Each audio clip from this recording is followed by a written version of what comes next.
Timnas Indonesia bakal melanjutkan perjuangannya dalam laga kedua Grup C putaran 3 kualifikasi Piala Dunia 2026. Skuad racikan Shin Tae-yong dijadwalkan menjamu Australia di Stadion Utama Gelora Bung Karno SUGBK Senayan, Jakarta, Selasa tanggal 10 September tahun 2024 pukul 19 waktu Indonesia Barat. Duel kali ini menjadi kesempatan kedua bagi pasukan Garuda mencuri poin setelah sebelumnya menahan imbang Arab Saudi di Jeddah pada laga pertama.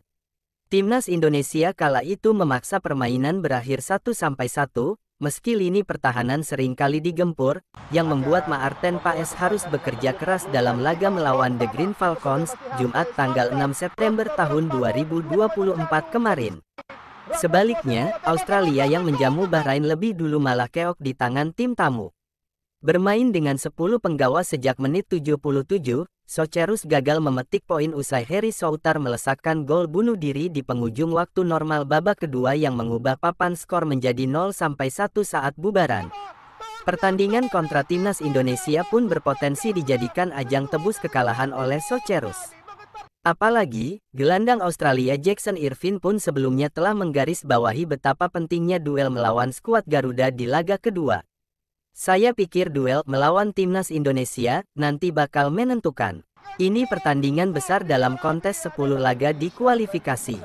Kami harus belajar dari kekalahan oleh Bahrain dan bangkit di hari Selasa karena hasil ini sungguh mengecewakan, ucap Irvine beberapa waktu lalu. Ada sejumlah pemain yang bisa diandalkan pelatih Shin Tae-yong untuk mengantisipasi ancaman Timnas Australia di SUGBK, Selasa tanggal 10 September tahun 2024 mendatang. 5 di antaranya akan diulas pada video berikut ini. 1.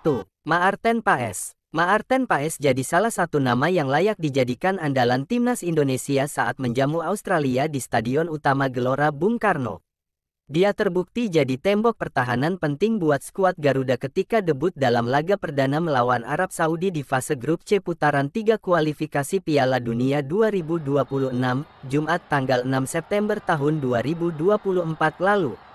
Meski sempat melakukan blunder dengan tidak sengaja melanggar pemain lawan di kotak terlarang saat babak kedua, kiper FC Dallas itu mampu menebus kesalahan dengan menggagalkan penalti The Green Falcons. Alhasil Timnas Indonesia mengakhiri laga dengan skor imbang 1-1, yang mengantar skuad racikan Shin Tae-yong kini menduduki urutan 4 klasemen sementara dengan perolehan 1 poin.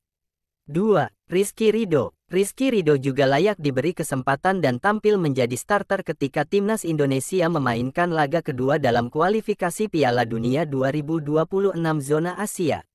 Bek Persija Jakarta itu sebelumnya dimainkan sejak menit pertama di laga melawan Arab Saudi dan mampu menjalin kerjasama apik dengan rekan-rekannya di lini belakang.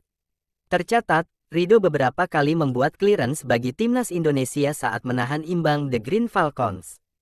Hanya saja, dia berujung digantikan dengan Muhammad Ferrari di babak kedua, tepatnya pada menit 80. 3. Jay Izzes. Tampil sebagai kapten, Jay Izzes mampu menghadirkan ketenangan dan kedewasaan di lini belakang Timnas Indonesia ketika bertandang ke markas Arab Saudi.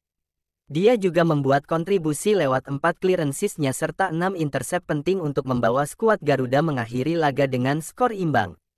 Jay Izzes pun tak tergantikan di lini belakang skuad Garuda hingga akhir pertandingan Jumat tanggal 6 September tahun 2024. Tak heran jika sang pemain bakal kembali mendapat tempat di posisi starter kontra Australia, mengingat vitalnya peran serta keberadaan dia bagi kubu bertahanan Timnas Indonesia. 4.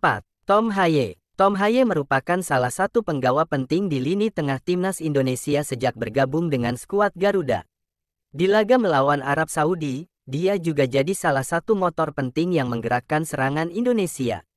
Jika tak ada aral melintang, dia layak kembali ditempatkan sebagai starter lini tengah saat pasukan Merah Putih menjamu Australia dalam pertandingan kedua kualifikasi Piala Dunia 2026. Hanya saja yang patut jadi catatan, Tom Haye sempat mengalami cedera di babak kedua laga kontrak The Green Falcons, yang memaksa Shin Tae-yong kala itu melakukan pergantian sekitar menit 59. 5. Ragnar Oratmangun. Ragnar Oratmangun tak ayal jadi salah satu penggawa paling menonjol di laga melawan Arab Saudi. Aksinya kala itu membuat dia layak mendapat kepercayaan lagi buat unjuk gigi saat menjamu Australia. Ragnar berperan membawa Indonesia unggul lebih dulu setelah tendangannya mengenai badan Sandy Walsh dan berbelok ke arah gawang pada menit 19. Sayangnya, Arab Saudi mampu menyeimbangkan kedudukan jelang turun minum, yang membuat Indonesia harus puas berbagi poin dengan The Green Falcons.